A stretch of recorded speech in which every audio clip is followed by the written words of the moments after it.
Hi all. This morning I'm talking about composition because it's one of the most critical things for our photography. To be able to get the best images, we need to be thinking about composition and how to be able to make our photographs look even better. So first thing, just talking about what composition really is. So one of the definitions that you may see for composition is that it is the relationship of elements to each other and to the space they occupy. In other words, it's how all the pieces in the puzzle fit together and how we place those pieces together for it. Another definition we may see is the artistic arrangement of the parts of a picture, or the act of combining parts or elements to form a whole, or even an arrangement of the parts of a work so that they form a unified, harmonious whole.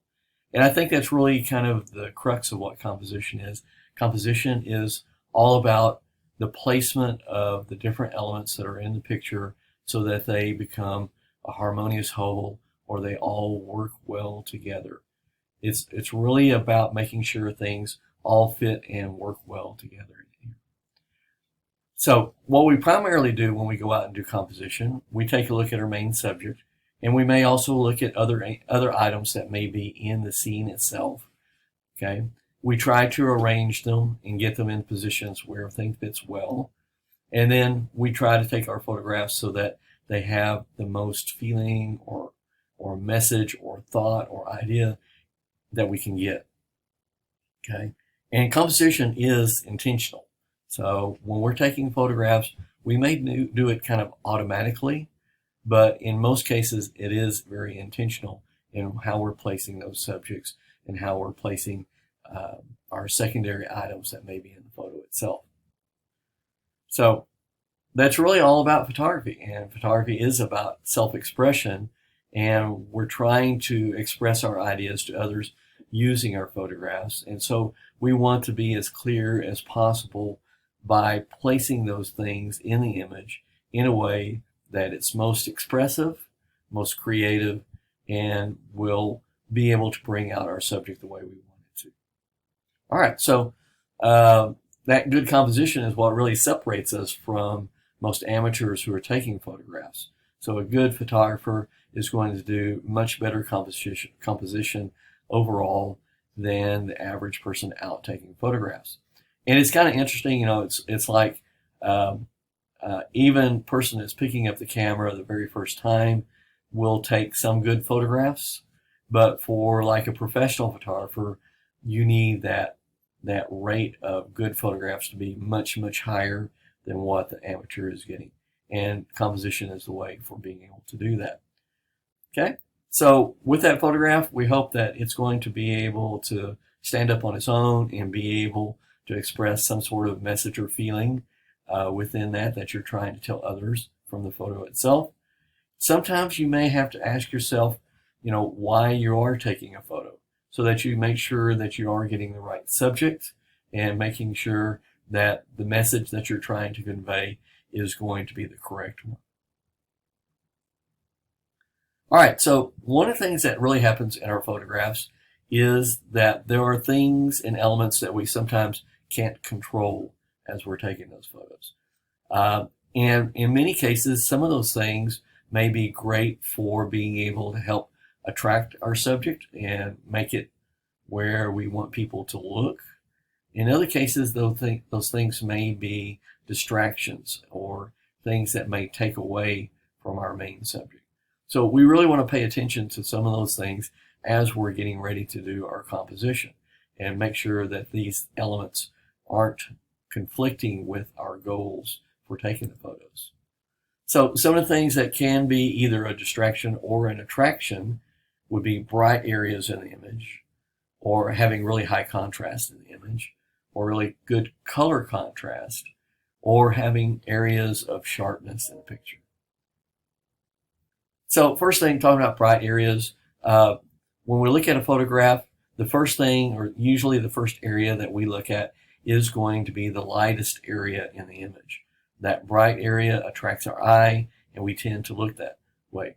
So when we're focusing on our subject and we're doing our composition, sometimes we may want to make sure that those bright areas are in areas that are going to contribute to the image rather than take away.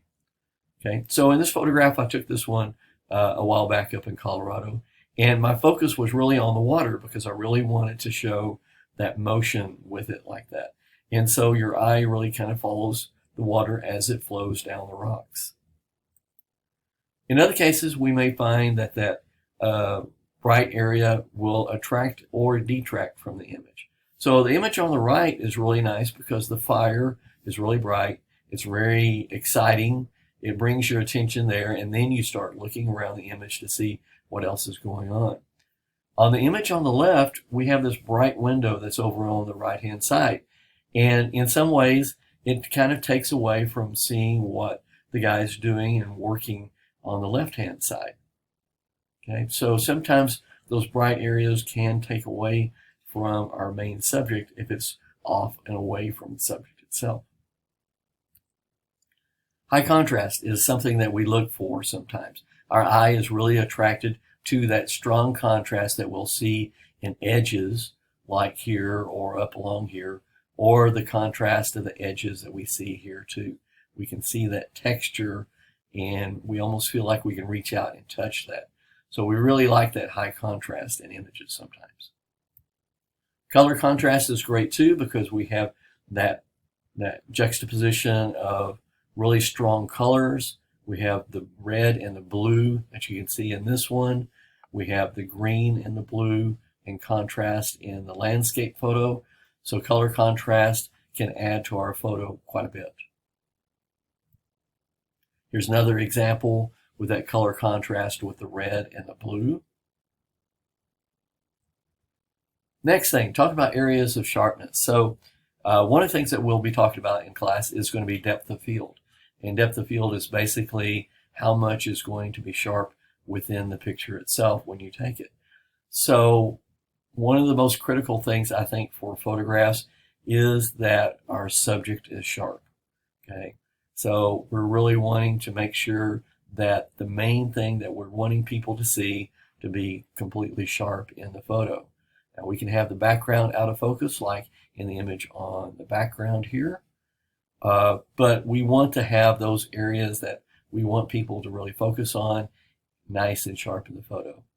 Okay, so things that are out of focus will tend to be things that people really won't want to look at. Depth of field is a tool that we can use to help us be able to make that focus onto a particular point if we need to. So in this case, we've got two images, one with greater depth of field, which is going to be the top image here, one with less depth of field. So there's only a small portion of the roof that's sharp in the photo here, and then it quickly goes out of focus behind.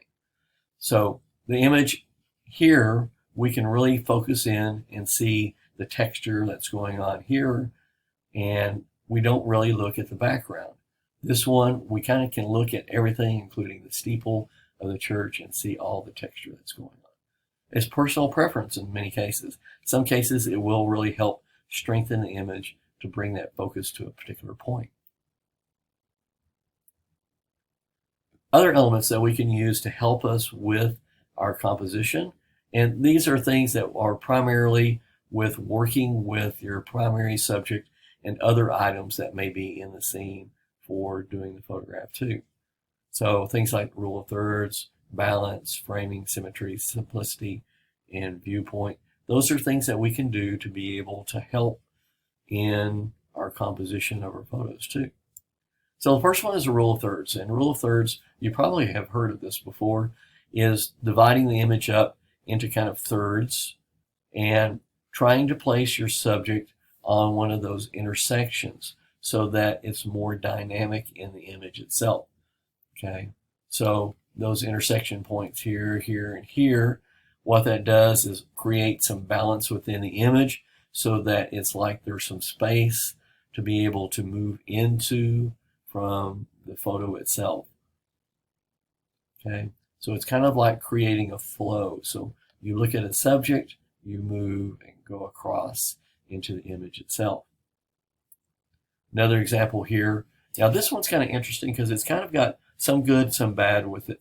Okay, so when we first look at the image, we can see a couple of things. First off, you see the big headstone right here in the front, but you also may notice the big white one that's in the background.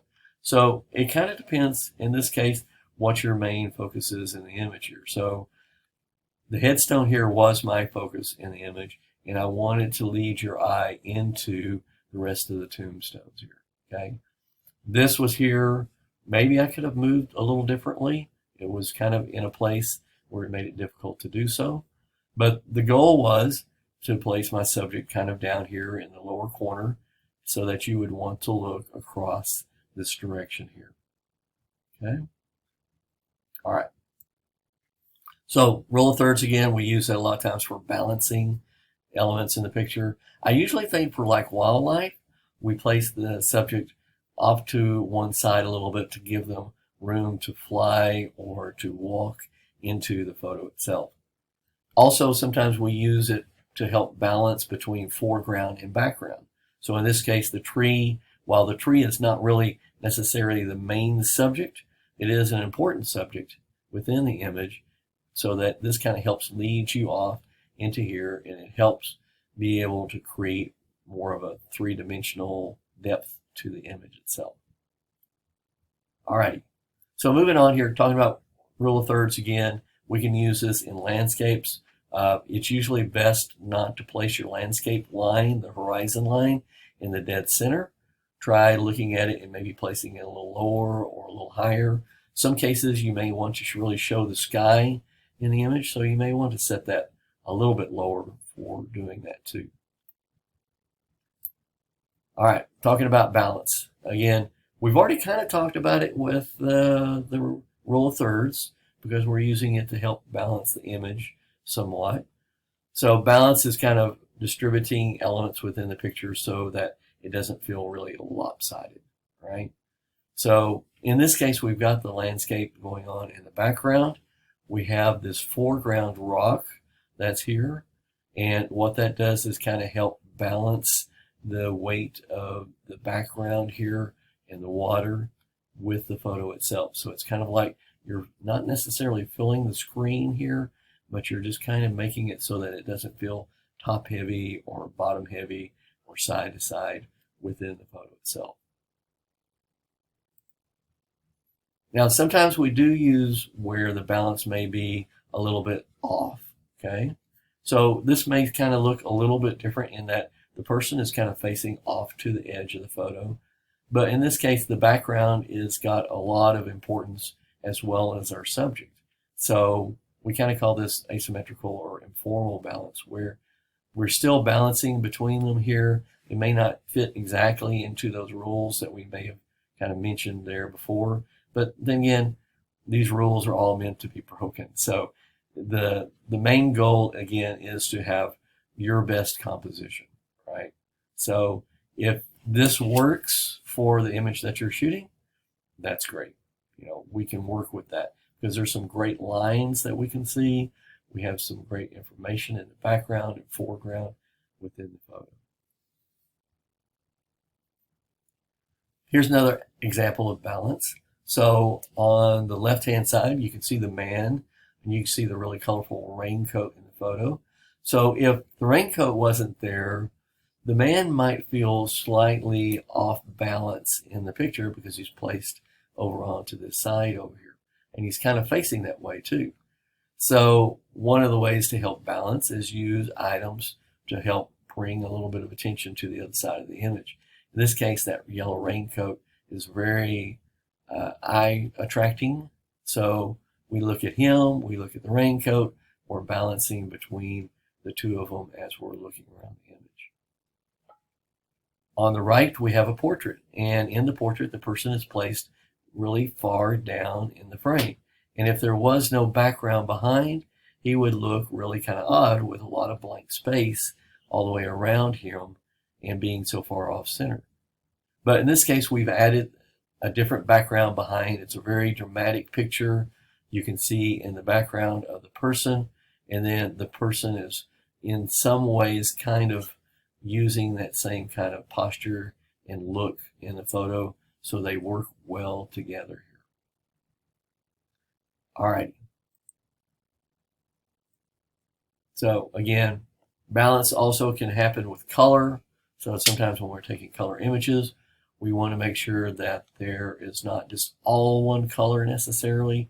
We want some contrasting colors to go with it to help it make it stand out. We can use contrast in the lighting itself and the contrast in the backlighting here of the tree against the sky. Okay. Here's another image here by Harry Callahan. And this is a really kind of an interesting image because it has some kind of meaning to the photo that each person gets from looking at it here. So you can see that looks like it's a woman and a child, and you can see the strong shadows that are being cast and the bright light coming from what looks like a dark alley here. And so it's got some kind of a little bit of a foreboding to the image because it's so much dark with the light in the picture here. And it's really got some really good interpretations that you could do with that photo. Here's another one that's got contrast.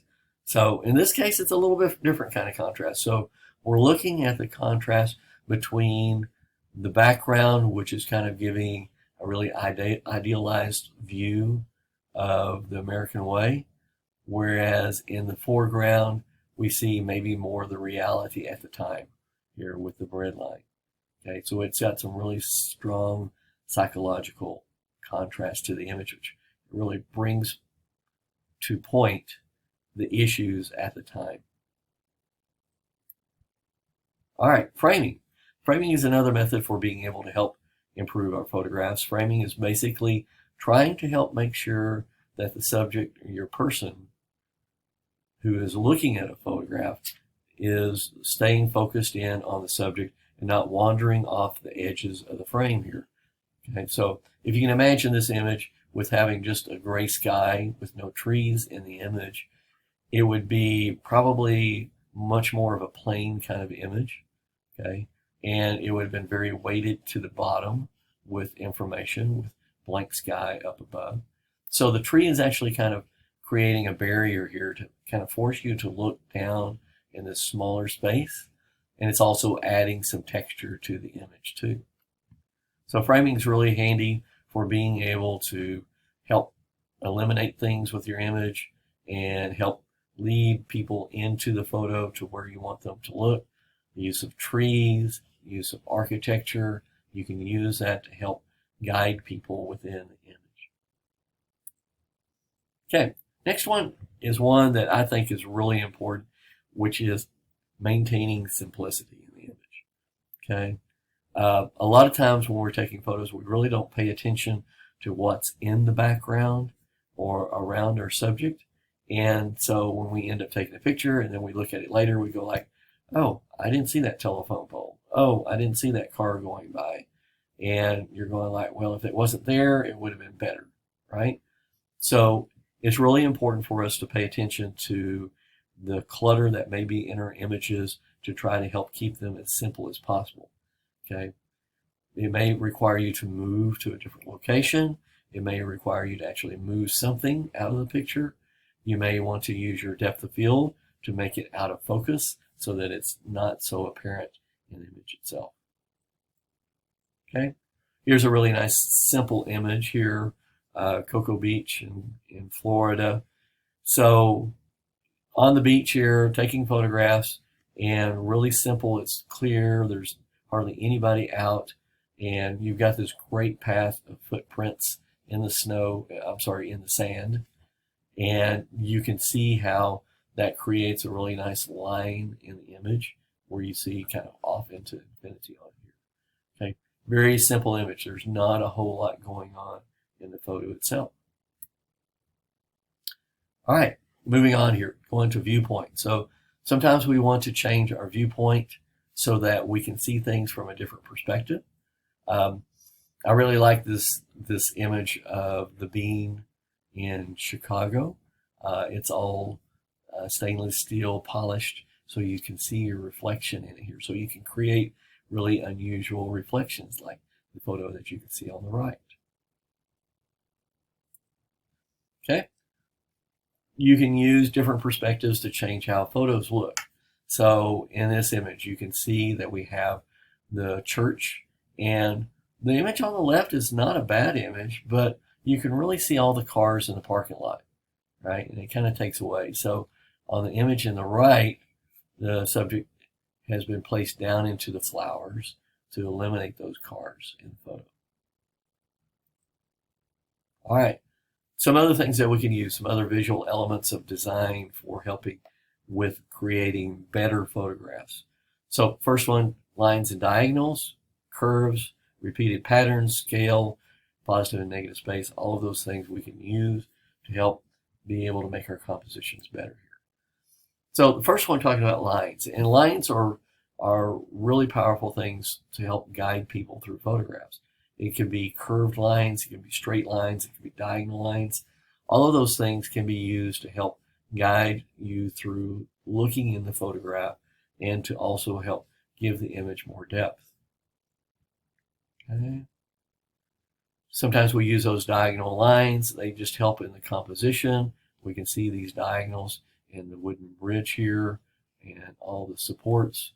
You can even see the diagonal line in the bird here as it's standing on a tree stump.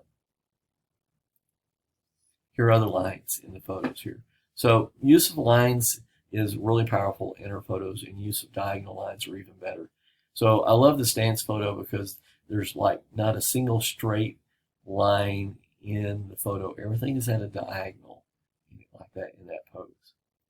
Also here with the out in the country, in the farm here, you can see the sky, the lines from the contrails, from the jets going over, plus the lines from the sprinklers. The lines here with the steps. You'll notice that the subject is placed over on this third of the image, okay? And it's leaving some dynamic space here to kind of show those steps. This one, you can see the lines from the gate and the shadows that they're casting.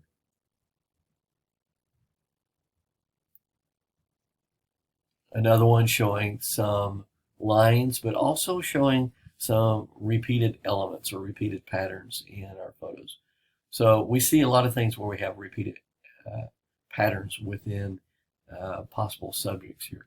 So in this case, with the grass and the reeds, you can see the repeated lines. You'll see the repeated lines and patterns in architecture.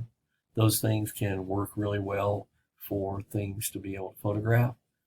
Here are other examples of repeated patterns that are not necessarily exactly symmetrical. Okay, so like the sunflowers, repeating patterns, the birds, the oarsmen here, and inside the light coming through the doorways here. All of these just repeating patterns, making for stronger images. All right, next one, talking about scale. So sometimes we need to add elements to be able to help make our images have some scale to them. Because sometimes, you know, if you're taking pictures of things close up, you really can't tell how big things are. And you want to be able to see how that scale, even in a landscape, sometimes we need something in the foreground to help give some scale to what's in the background behind. So in this example, we look at the statue and we're going like, well, it's a bust. Is it life size, or maybe it's bigger than life? So sometimes having something in for scale is handy to be able to make sure you can tell how big things are in the image. Here's another interesting image. This one is from Winston Link. He was a photographer that was hired by the railroad actually to take photographs to show different elements. And this is, he took a whole series of photographs using flash at night with the train, and he used a lot of things to help see that scale of the train in the photo itself.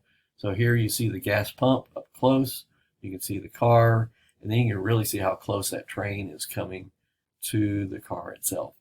Okay, it's creating some depth and perspective to the photo. Here again, placing a subject against a background so that you can really tell how far away that subject is and the background is behind. Really can tell how high up he is here up on top of the building that he's working on. Here, the background is helping be able to add some impact to the person and to the subject. Okay, so a lot of times in political media, you'll see how they make sure that they place their candidates in front of very patriotic backgrounds, and things are structured to be able to get that impact within the photos themselves. Timing. Timing is just about making sure that you're choosing the correct time for taking a photograph. And sometimes we do have to wait to be able to capture just the right moment for the photo here. So like here with the waves crashing on the shore, it was waiting for that right moment to be able to capture the water splashing like it is. Here's another one I really like, the timing of the kids jumping into the water. A great image. Okay, so just in review, these are just some basic things that we can use to help in our composition as we're taking our photographs. Okay, and there's really basically 3 ways that we can arrange those things to help create that balance. First one is to move those objects relative to each other. Okay, so think of it this way: you're taking a portrait of someone out at the park, and you move them to a position where there are not cars behind them, so that they don't have those in the background, right? Okay, so posing people relative to each other to objects. Okay, so sometimes you can move certain things, but in a lot of cases you can't move other things. So in this case, you may be moving your subject around to find the perfect spot for taking that photo. A little different from above when we're talking about moving all the objects. In some cases, let's say, for instance, there's some trash in the foreground. You're going like, I don't want that, so you're going to move them out of the way before you take your photo. Posing, you're moving the people or moving your subject around against that background for doing that. And then the last one is altering your viewpoint. So if you can get the look that you want, you may have to change your own viewpoint where you're taking that photograph. So for instance, if you're doing an architectural building, you may have to move yourself to get to the correct angle, because obviously you can't move the building. So getting to that point means that you have to move yourself to get that position. All right, so these are some basic tools that you can use, and you can also use these same tools for being able to talk about photographs. Now, talking about photographs, I think, is very, very important. It's something that we need to learn to be able to do for critique and to be able to talk about those images. And so here are some of those terms that we've talked about here that we can use to be able to help describe different photographs to get that kind of expression, that kind of composition that we want in the photos. So in the next video, we will be talking about photographs and learning to use some of these words to help describe photographs. So in that next video, we'll go through and look at some photos, and we'll kind of describe some of those things for you to how you can use these words to be able to help describe those things. So look forward to that next video.